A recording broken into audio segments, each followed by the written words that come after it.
Sinibawang mangsit pala. Ayan. Ayan po.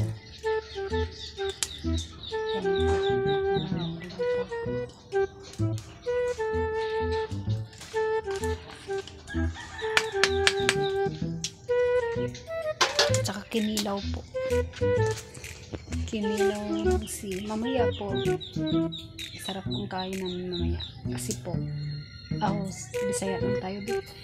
Lamig ka na to niya kay mga untaong kinilaw na mangsi. At saka sinabawan din ng mangsi na may tangad. Mamaya guys, sarap ng luto ng karon.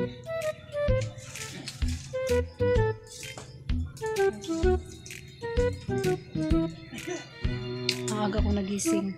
Ang aga na ako ni mata kay magluto ko og isda na may agi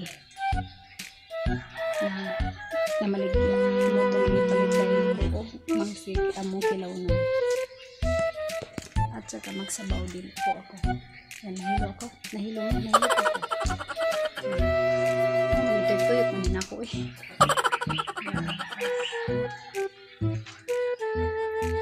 wala pa akong suklay guys. Hagay pa umaga pa guys. Wala pang ano okay lang yan guys. Kasi importante nakakain na ako ng kinilaw na may sinabaw na may kamunggay at may tangad at saka alagbati. Ano po guys, masarap po pag kinain yan. Hanap-hanap yung luto ni Madam Chocolate. Madam. Di pala guys. Ate Chocolate nila. Ayan guys. Ano pinagsasabi ko guys. Dagawa na kasi na wala pang kain kasi kaya ganito.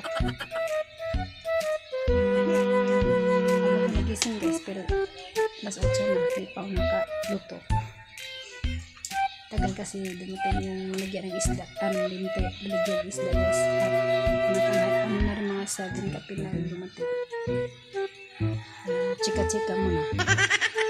Nagmarites muna. Tapos pagdating ng isda, ayan. Nagluluto na at nagkinilaw. Mamaya papagay ko sa iyong kinilaw. Sana all. Gagawa ako ng kinilaw.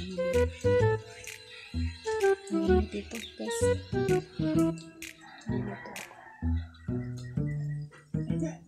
Malapit na maluto. Pakpan ko naman. Mainit kasi. Ayan. Mamaya masarap na yan. Abangan nyo mamaya ang aking kinilaw.